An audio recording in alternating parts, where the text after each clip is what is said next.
Hi, I'm Graham Best. I've been a teacher in the Vancouver school system for 30 years and I've seen pretty much everything. I've seen students get almost 100% and I've seen other students repeat a course and still not get through. I remember I was giving some notes on the board in a grade 9 class and this one young student wasn't taking the notes.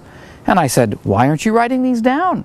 And he said, "Well, sir, I've failed this course twice before. I know it well." Now, I've seen pretty much everything, but I do believe that almost any student can get top marks. Any student. It doesn't matter what your background, what your experience has been. If you do the right things, and sometimes it's very simple things, little tiny things you have to put into your routines that will allow you to get usually into the 90%. Now here's the first of the 12 things I wish I could tell my students. Number one, first things first. When it comes time to study, all distractions are removed. The TV is off, all music is put away. Now some people say, no, I can have music playing while I study.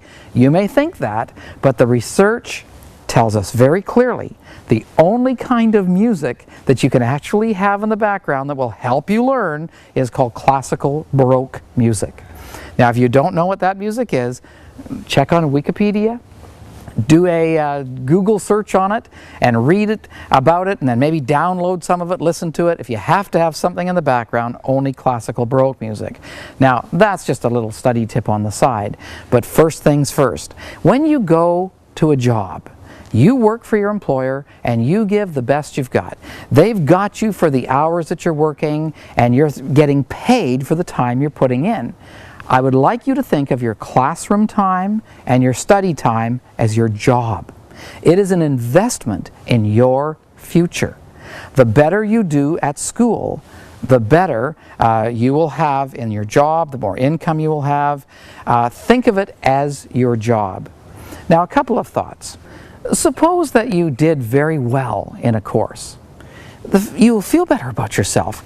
People will like what you've done. Your parents will be happy. Your friends will be happy.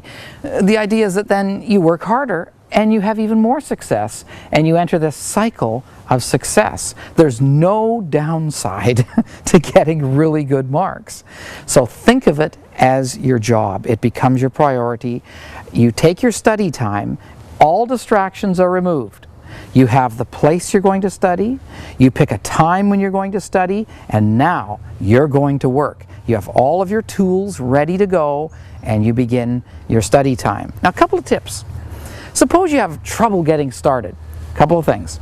Here are some psychological tricks you can use. You can tell yourself, I'm only going to study for 5 minutes. I'm going to give it my best for 5 minutes.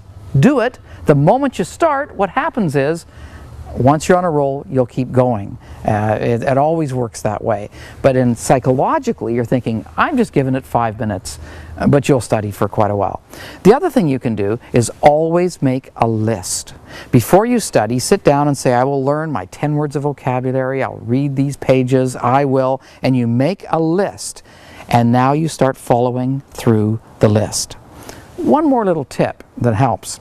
Some people think I'm just going to go at this and study for an hour, and it turns out from the research that at the beginning of a study session you are more alert, you tend to remember more, and then at the end of the study session you also tend to remember more. Here's a suggestion. Rather than study straight for an hour, why not go for say 20 minutes and then take a very short break? Maybe make a cup of coffee, take the garbage out, bathroom break, whatever you have to do, just a couple of minutes, come back and go for another 20 minutes. Then take another very short break and then another 20 minutes.